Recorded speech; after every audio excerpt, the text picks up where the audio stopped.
Hello everyone, welcome back to my YouTube channel. This is Kashish Mendiratta. आज से हम करेंगे 4 questions, best time to buy and sell stocks. ठीक है, तो लीड कोड पे इसके 4 क्वेश्चंस है। ठीक है, तो वो हम करेंगे। ठीक है, इसमें क्या है कि थोड़ी सी वेरिएशंस है कि जैसे इस क्वेश्चन में हमें क्या है कि कहा गया है कि हमारे पास एक एरे ऑफ प्राइजेज है। ठीक है, तो जैसे कोई स्टॉक का प्राइस है किसी दिन 6 रुपीज़, फिर 2 रुपीज़, फिर 4, फिर 3, फिर 10, फिर 7, फिर 9। हमें क्या है कि सिर्फ एक ट्रांजैक्शन करनी है। मीन्स क्या है कि हमें एक बार बाय करना है एंड एक बार सेल करना है स्टॉक। ठीक है, हमें बताना है कि हम मैक्सिमम प्रॉफिट कितना उससे कमा सकते हैं। ठीक है, तो अगर हम देखें तो इसमें ग्राफ से देखने से क्या लग रहा है कि हम बाय यहाँ पे करें एंड सेल यहाँ पे करें। ठीक है, तो यही हमें फाइंड करना है कि हम कितना प्रॉफिट कमा सकते हैं। तो ये था फर्स्ट क्वेश्चन हमारा। बाकी क्वेश्चन भी सिमिलर है, बट क्या है कि कुछ रिस्ट्रिक्शंस आ जाती हैं कि जैसे रिस्ट्रिक्शन आ गई कि यहाँ पे तो जैसे एक ट्रांजैक्शन कह दिया, हमारे पास रिस्ट्रिक्शन लगी कि 2 ट्रांजैक्शंस कर सकता हूँ। ठीक है, फिर रिस्ट्रिक्शन लगी कि k ट्रांजैक्शंस कर सकता हूँ, फिर रिस्ट्रिक्शन लगी कि एनी नंबर ऑफ ट्रांजैक्शंस में कर सकता हूँ। तो मतलब क्या है कि हर एक केस में थोड़ा थोड़ा फर्क है। ठीक है, ये 4 क्वेश्चंस करेंगे। फर्स्ट क्वेश्चन ये, और उसके बाद ये 3 क्वेश्चन भी हम करेंगे। तो चलिए देखते हैं। अब क्या है कि एक ट्रांजैक्शन है, तो मतलब क्या है कि हमें एक बाई चाहिए और हमें एक सेल पॉइंट चाहिए। तो बेसिक ब्रूट फोर्स क्या हो सकती है कि हम डबल लूप चलाएं। ठीक है, कि शुरू में क्या करें कि हम कह रहे कि हम बाय करेंगे 6 पे। ठीक है, फिर देखेंगे कि आगे आगे आगे कि हम सेल किस पे कर सकते हैं। तो आगे आगे देखते रहे तो हमारे पास आ गया 10। मतलब 6 और 2 का पेयर पहले बना लिया कि बाय यहाँ पे किया, सेल यहाँ पे नहीं कर सकते, लॉस होगा। यहाँ पे भी नहीं, यहाँ पे भी नहीं, फिर यहाँ पे किया तो 10 आ गया। मतलब ऐसे करते करते मैं डबल लूप लगा सकता हूँ कि पहले यहाँ पे बाय, फिर यहाँ पे देखूँ कि कौन सी पोजीशन पे सेल करके मेरे पास प्रॉफिट आ रहा है, फिर यहाँ पे बाय, फिर देखूँ कि कौन सी पोजीशन पे सेल करके प्रॉफिट आ रहा है। तो डबल लूप लगा के मैं फाइंड कर सकता हूँ। तो मतलब सिंपली मैं क्या कर सकता हूँ, 4i equals to 0, i less than n, i plus plus, मतलब ith डे पे मैं क्या करूँगा, बाय करूँगा एंड jth डे पे सेल करूँगा। तो j जो है हमेशा वो i से आगे होगा, j equals to i plus 1, j less than n, j plus plus. So एक हम वेरिएबल ले लेंगे जहाँ पे हम स्टोर कर लेंगे कि मैक्सिमम प्रॉफिट क्या है। इनिशियली क्या होगी, उसकी वैल्यू 0 होगी। तो मैं क्या कर दूंगा कि इफ़ प्राइस ऑफ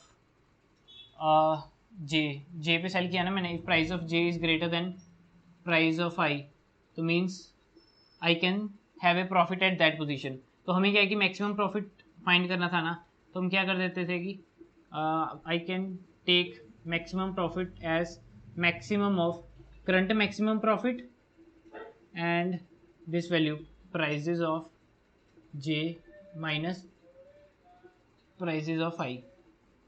ठीक है, बट क्या है कि इसकी कॉम्प्लेक्सिटी है ऑफ एन स्क्वायर है, बिकॉज फर्स्ट टाइम जब ये लूप चलेगी तो ये मेरा चलेगा, फर्स्ट टाइम आई जब इधर होगा तो ये मेरा चलेगा n minus 1 times, next time ये चलेगा n minus 2 times, and last time चलेगा ये 1 टाइम।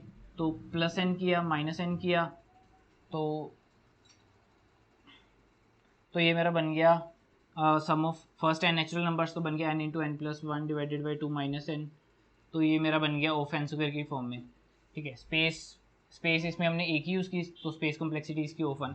बट क्या है कि ये ऑप्टिमाइज अप्रोच नहीं है। ठीक है, हम क्या है कि इसमें ऑप्टिमाइज फाइंड कर सकते हैं। अब देखो कि हमें पता है कि एक बाई चाहिए, एक सेल चाहिए। ठीक है, तो मैं क्या है कि हर पोजीशन पे मान लो कि मैं एज्यूम करता हूँ कि यहाँ पे मैं बाई करता हूँ, तो मेरे को हर एक पे आइट्रेट ना करना पड़े। मेरे को कुछ ऐसा करना पड़ेगा कि मेरे को मतलब इस पॉइंट से मेरे को पता चल जाए कि यहाँ पे मेरा मैक्सिमम एलिमेंट क्या है। अगर मेरे को यहाँ पे मैक्सिमम एलिमेंट मिल जाए ऑफ 1 में, तो मेरे को ज़्यादा मतलब कॉम्प्लेक्सिटी में रिड्यूस कर सकता हूँ ना, कि मेरे को पता है कि बाई यहाँ पे कर दिया, तो बाकी जो रिमेनिंग है उसमें से अगर मैं मैक्सिमम एलिमेंट फाइंड कर लूँ तो वहाँ पे मेरा सेल होगा, तो मेरा बाई सेल पेयर बन जाएगा। Similarly I can say buy here and maximum of here, तो वो आ जाएगा, मेरा बाई सेल आ जाएगा। तो वैसे ही करते करते जो सबसे ज़्यादा बाई सेल में डिफरेंस आएगा प्रॉफिट, वो हम चूज कर लेंगे। क्या हम इसको उल्टा कह सकते हैं, सेकंड अप्रोच। मैं क्या करूँगा, हर एक पॉइंट पे देखूंगा। मान लो कि this is the ith point, मैंने कहा कि मैं ith पॉइंट पे सेल कर रहा हूँ, तो मैं बाय कहाँ पे करूंगा, 0 to i-1 के बीच बीच में किसी पॉइंट पे बाय करूंगा। मतलब क्या है कि मेरे को क्या चाहिए, मिनिमम चाहिए 0 से i-1 तक, ठीक है। अब क्या है कि मैं एक पॉइंट आगे चला गया, अब मैं कह देता हूँ कि यहाँ पे सेल अगर मैं करता हूँ तो मैं देखना चाहता हूँ कि मैक्सिमम प्रॉफिट में कितना कमाता हूँ। तो ये मेरा i+1th वैल्यू थी, तो इसका क्या मतलब हो गया, मेरे को इसके लिए क्या चाहिए, मिनिमम चाहिए 0 to i।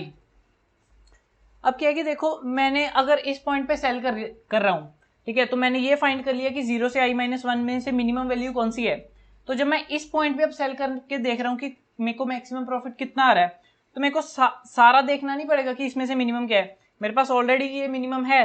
तो मैं क्या देख लूंगा कि जो मेरे पास ऑलरेडी मिनिमम है, मिनिमम फ्रॉम 0 to i-1, मतलब कुछ भी है कि मतलब मिनिमम वैल्यू जो है 0 से i-1 की, या तो वो होगी या मेरी i-1th वैल्यू या ith वैल्यू होगी।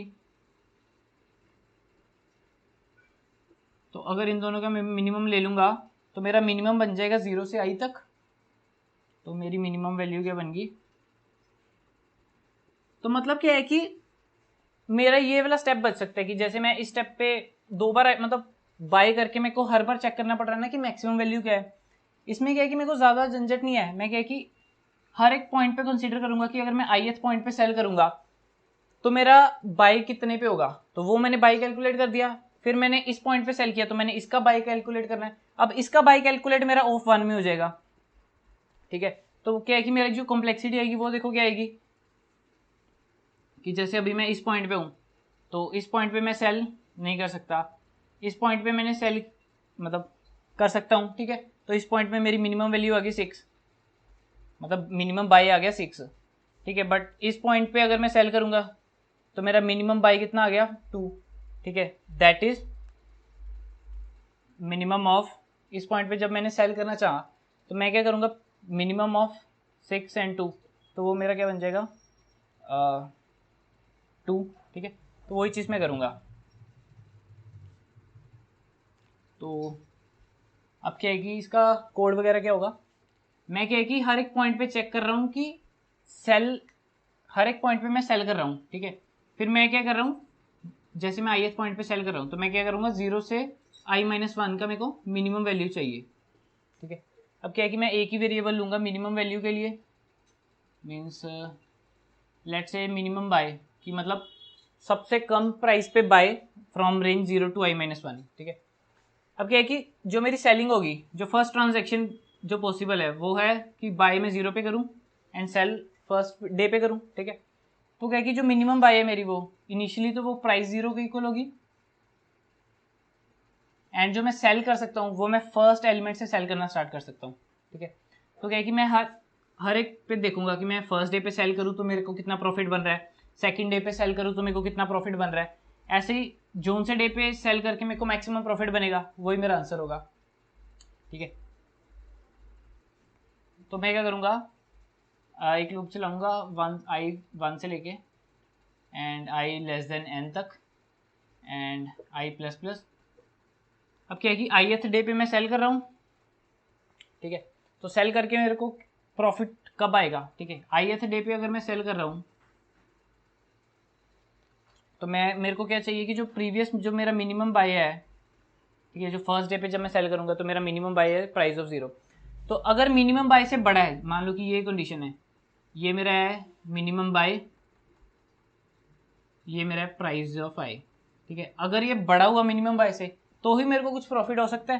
तो मैं क्या चेक करूँगा कि if price of i is greater than minimum buy तो ही मेरे को प्रॉफिट हो सकता है। तो मैं क्या है कि एक बना लिया, इसकी भी मैं कॉम्प्लेक्सिटी रिड्यूस करूँगा स्पेस, बट फिलहाल के लिए मैंने क्या कर दिया कि प्रॉफिट ऑफ एन बना लिया, ठीक है। मतलब प्रॉफिट ऑफ आई बताता है कि मेरे को अगर ith डे पे मैं सेल करूँ तो मेरे को मैक्सिमम कितना प्रॉफिट बन सकता है। तो इधर क्या आ जाएगा मेरा, profit of i equals to, profit कितना हो गया, इस पॉइंट पे बेचा और मिनिमम बाई ये था, ये आ गया प्राइस ऑफ आई माइनस ये वाला रब कर देता हूँ, price of i minus minimum of buy. ठीक है, अब क्या है कि मिनिमम ऑफ बाय तो चेंज होगा नहीं क्योंकि ये बड़ा था। ठीक है, तो 0 से i-1 के बीच अगर ये मिनिमम बाय है तो i अगर इससे बड़ा है तो 0 से i के लिए भी मिनिमम बाय वही रहेगा, चेंज नहीं होगा। ठीक है, वो चेंज करने की हमें ज़रूरत नहीं है। ठीक है, एल्स बट अगर कुछ ऐसा हुआ कि ये मेरा मिनिमम बाय था, अब क्या है कि कोई प्राइस है वो उससे भी छोटा आ गया है, तो मैं सेल तो कर नहीं सकता, सेल करके मेरे को कुछ प्रॉफिट तो आएगा नहीं। इसको इनिशियलाइज कर देते 0 से पहले। ठीक है, तो अब सेल करके तो मेरे को प्रॉफिट आएगा नहीं, मतलब इस पॉइंट पे अगर मैं सेल करूंगा तो मेरे को प्रॉफिट 0 ही होगा, तो वो मेरा पहले ही मैंने डिफॉल्ट वैल्यू क्रिएट कर रखी है। तो इस केस में क्या है कि बस मेरा मिनिमम बाय चेंज होगा, प्रॉफिट तो कुछ हो नहीं सकता, तो प्रॉफिट वाली स्टेटमेंट में लिखूंगा नहीं। तो एल्स क्या बन जाएगा, मेरा minimum buy equals to minimum of minimum buy and price of I, या मैं सीधा कह सकता था minimum buy equals to price of I, क्योंकि मेरे को पता है कि इस कंडीशन पे मतलब कि छोटा ही है, इस कंडीशन के बाद एल्स लगाया था। ठीक है, तो इससे क्या है कि मेरे पास ये पूरा बन जाएगा कि मतलब मैं 0th डे पे सेल करूँ तो कितना प्रॉफिट, फर्स्ट डे पे सेल करूँ तो कितना प्रॉफिट। तो एंड में मेरे को क्या है कि दैट डजंट मैटर कि कौन से डे पे बाय सेल किया है, कि मैटर क्या करता है कि कितना प्रॉफिट आया। तो मेरे को मैक्सिमम चाहिए इसमें से, तो मैं क्या कर दूंगा, रिटर्न मैक्स एलिमेंट, ये C++ STL का फंक्शन है। ठीक है, इसमें क्या है कि मेरे को 2 पॉइंटर्स पास करने होते हैं, एक शुरू में एक आफ्टर द एंड। तो शुरू वाला पॉइंटर क्या हो गया, profit, after the end pointer हो गया मेरा प्रॉफिट प्लस एन, एंड क्या है कि that returns iterator, so star mark कर दिया तो वैल्यू, तो ये मेरा आ जाएगा आंसर। अब इसकी कॉम्प्लेक्सिटी क्या होगी, एक ही लूप लगी है मेरी, उसके अंदर सारी मतलब कांस्टेंट टर्म्स हैं, तो टाइम कॉम्प्लेक्सिटी होगी मेरी ऑफ एन, स्पेस कॉम्प्लेक्सिटी होगी मेरी वो भी ऑफ एन, क्योंकि यही स्पेस लग रही है ज़्यादा। ठीक है, अब क्या है कि मेरे को तो क्या है कि सिर्फ मैक्सिमम एलिमेंट चाहिए था ना, तो मैं ये भी स्पेस रिड्यूस कर सकता हूँ। ठीक है, तो मैं क्या करूँगा, सिंपली इसकी जगह अगर मैं क्या कर दूँ, int max element max profit लिख दूँ तो वो मैं 0 कर दूंगा। ठीक है, तो क्या है कि instead of storing every maximum profit, मतलब एवरी प्रॉफिट, इसकी जगह मैं क्या लिख सकता था, max profit equals to max of max profit and this one price of i minus minimum buy. ठीक है, तो ये 2 चेंजेस कर सकता था, और क्या कि इन स्टेटमेंट की जगह मैं क्या चेंज कर सकता था, सिंपली रिटर्न मैक्सिमम प्रॉफिट। इससे क्या है कि जो मेरी जो स्पेस कॉम्प्लेक्सिटी है वो ऑफ 1 बन जाएगी। क्यों, क्योंकि मेरे पास कोई एरे नहीं है या कुछ नहीं है, सिंपली सारे कांस्टेंट स्पेसेस है, तो इससे स्पेस कॉम्प्लेक्सिटी मेरी ऑफ 1 बन जाएगी एंड टाइम कॉम्प्लेक्सिटी मेरी ऑफ n ही रहेगी। ठीक है, so this was all about this video. इससे अगली वीडियो में इसके जो 3 आगे फर्दर और टाइप्स हैं वो करेंगे। ठीक है, meet you in the next video.